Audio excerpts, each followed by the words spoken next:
Hello, it's Regina from Eat Travel Life, and today we are making a delicious hummingbird cake. Let's go ahead and get started. Here are the ingredients you're going to need to make this amazing, fantastic, fabulous cake. Go ahead and start by grabbing your yellow cake mix. We made our own. Link is up top. Add the cake mix into the bowl.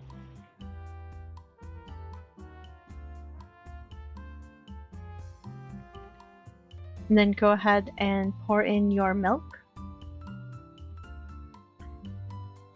And don't forget to melt the butter. Go ahead and pour that on in.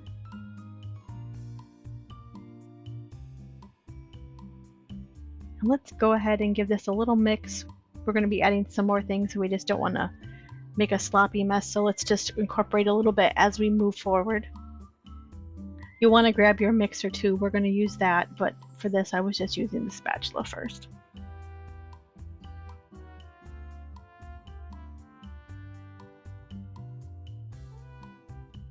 Go ahead and add your eggs. If you haven't already, go ahead and preheat your oven to 350 degrees. Let's just get the last of these eggs added in here.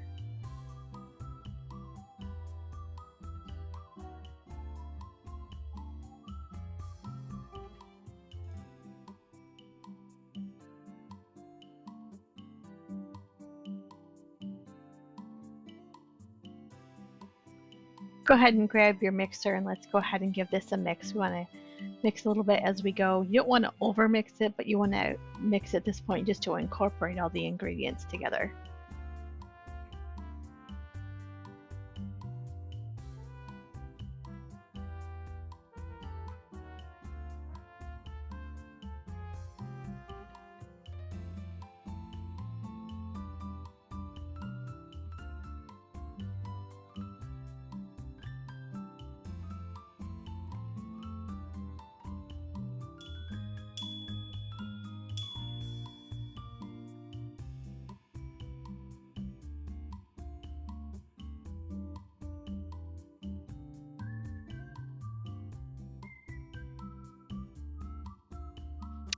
Do not forget the vanilla. It adds so much flavor.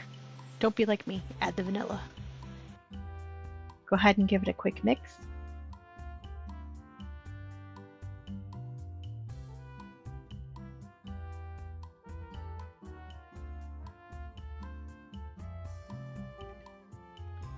Take your spatula and go around the bowl. You want to make sure that there's no flour pockets at the bottom, so just scrape the bottom of it just to make sure.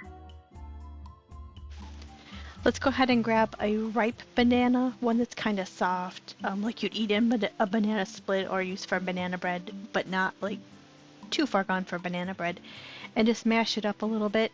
This will get mashed up when we put the mixer in, so you just want to mash it up a little bit to make it go a little bit quicker.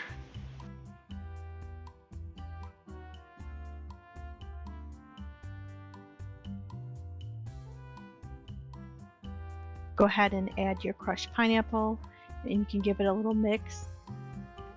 And then we're going to add in the banana next, once that's a little bit mixed in. You can add it all in at once, or you can add in a little bit at a time, your preference.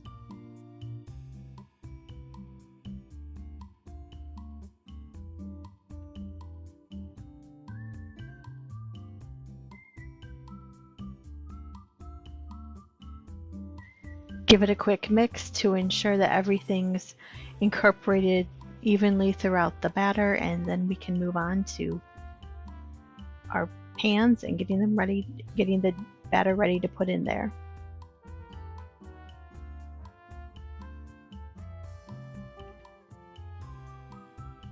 I'm trying out new pans and I wasn't sure how they were going to work, but you can take parchment paper and run water under it and then lay it out, and it will go smoother into your pan itself. So I did that. It seemed to work pretty well. There were some areas where the paper didn't necessarily smooth out. But I also sprayed it with baking spray because I didn't want the cake to stick to this. And it did work well, pulling them out and everything. So you're going to also need a few more ingredients here. Pudding mix, and you're going to need to add in some cinnamon. And then we also add in pecans. You want to use chopped pecans. Give them a mix. There's a few ingredients that go into this, so it takes a little bit of time.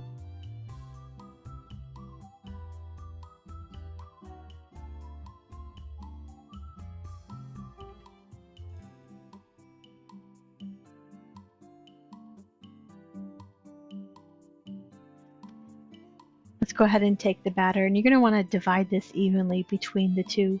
I go back and forth a little bit to make sure that they each have some in it, and then just judge with my eye if they have about the same amount. There's no science here. I don't add science in. I mean, you could weigh it if you wanted, but it's not needed. What we're going to do in the end is cut them in half. And so you want to have even layers as much as possible. This is not going for competition. We're just going to eat this. So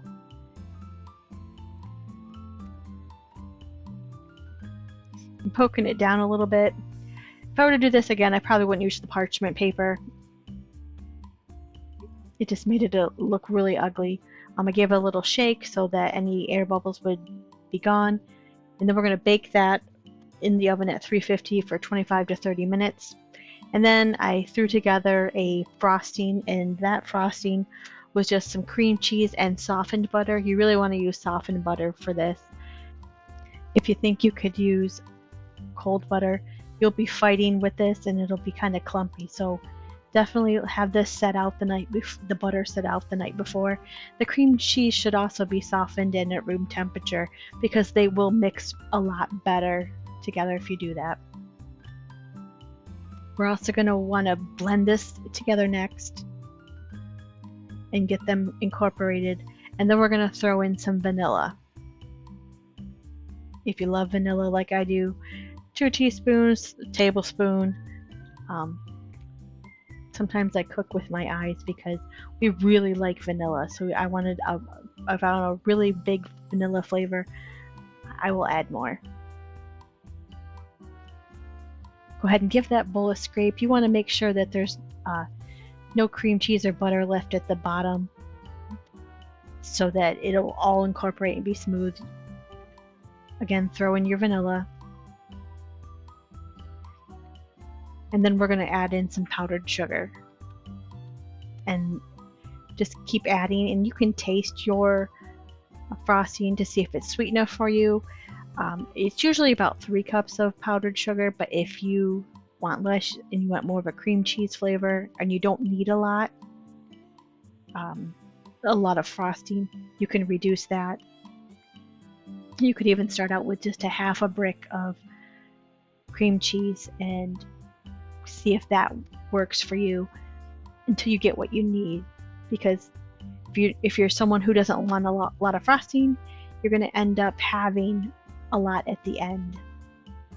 So you can certainly start with this recipe and do just half. Go ahead and layer your frosting onto your half of your cake. Never mind the white spots in there. This is a tip for you to, when you have a recipe, to make sure you designate what is frosting and what is not. I have since converted my recipe that I use. I just added the cream cheese into the cake and then realized that cream cheese was for my frosting. So just give yourself an even layer of frosting on here and then put the next layer of the cake on top. And then add some more frosting to it. And try to be as even as you can about your frosting. If you like a lot of frosting, again, you would make a lot, but if you just want a little bit, that works too, because you're going to have 4 layers, so you don't need a lot of frosting per se. It is a hummingbird cake. It is kind of sweet.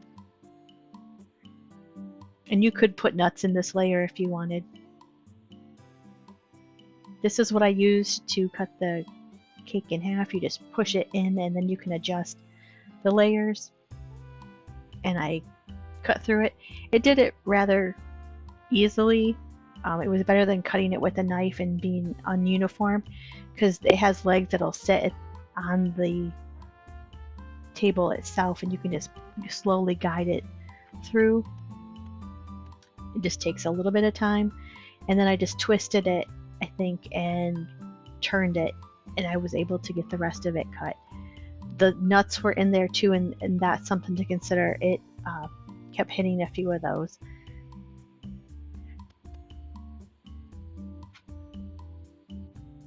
So just twist it and make it work for you. But it worked, especially when I took the parchment paper off. It wasn't moving around everywhere. So I was able to get that cut in half, and then we'll put the bottom part on top, add some more cream cheese, and then we'll put the top on, and we're going to put the rounded top on the top to round out the cake and give it a nice look.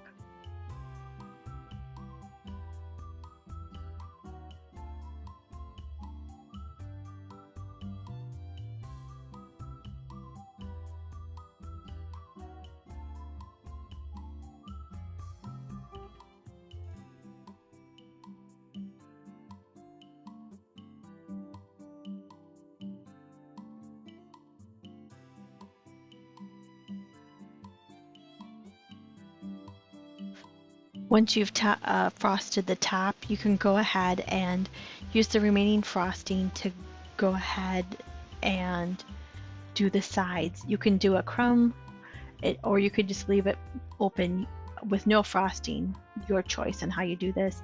But go ahead and then add your nuts at the top.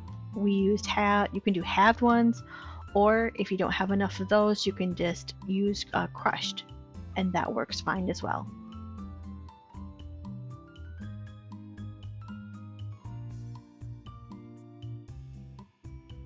Let's see what it looks like inside with those 4 layers.